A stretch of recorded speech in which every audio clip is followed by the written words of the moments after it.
New Mexico का डल space बना aliens का अड्डा। गायों को एलियंस बना रहे हैं अपना निशाना। 60 सालों से बेस पर एलियंस के होने का दावा। दुनिया भर में एलियंस को लेकर अलग अलग दावे किए जाते हैं, लेकिन अभी तक कोई ठोस सबूत नहीं मिला है। अब इसी तरह का एक दावा अमेरिका के न्यू मेक्सिको में रहने वाली एक जनजाति ने किया है, या फिर यूं कहें कि ये जनजाति एलियंस से पिछले 60 सालों से परेशान है। इन लोगों की माने तो एलियंस सालों से उन पर जुल्म कर रहे हैं। उनका तो यहाँ तक कहना है कि एलियंस उनकी गायों को मार देते हैं। यहाँ रहने वाले लोग तो ये भी दावा कर रहे हैं कि इस बेस से रहस्यमयी आवाजें सुनाई देती हैं। दरअसल अमेरिका के न्यू मेक्सिको में जहाँ ये जनजाति रहती है, ठीक उससे कुछ दूरी पर अमेरिका का एक बेस है। इसे डल्स बेस के नाम से जाना जाता है। कहा जाता है कि अमेरिका का ये बेस काफी रहस्यमयी है। जब भी एलियंस को लेकर बात चलती है तो मेक्सिको के डल्स बेस का जिक्र जरूर होता है। कई अमेरिकी अधिकारियों ने दावा किया है कि उन्होंने कई बार यहाँ एलियंस और यूएफओ को देखा है, लेकिन इन सारी बातों को हमेशा ही दबा दिया गया।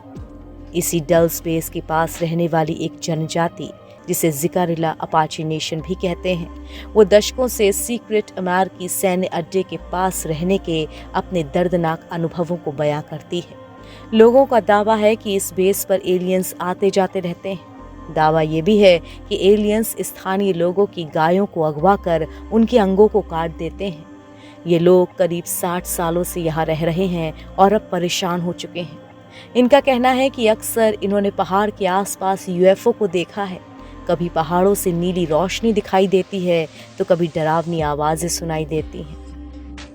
द सन ऑनलाइन की रिपोर्ट के मुताबिक इस गांव में एलियंस को लेकर अफवाहें 1970 के दशक के मध्य से शुरू हुई, जब अमेरिकी सरकार के एक सुरक्षा अधिकारी ने कथित तौर पर स्थानीय पुलिस को इस बारे में सतर्क किया था। न्यू मेक्सिको के इस सीक्रेट बेस के बारे में 1990 में भी चर्चा हुई। मिल्टन विलियम कूपर की किताब द अल्टीमेट डिसेप्शन में लिखा गया है कि रेगिस्तान का ये सीक्रेट बेस एलियंस ही चला रहे हैं। कूपर ने अपनी किताब में दावा किया कि इस एरिया को छुड़ाने के लिए अमेरिकी नेवी ने कोशिश की थी, लेकिन तब एलियंस ने 66 सैनिकों को मार डाला था। इनकी बॉडी भी नहीं मिली। इसी वजह से कूपर ने अंदाजा लगाया कि इनके डीएनए के जरिए एलियंस हाइब्रिड बना सकते हैं। अब इन दावों के बाद तो यही लगता है कि अमेरिका के इस सैन्य बेस को सैनिक नहीं बल्कि एलियंस चला रहे हैं।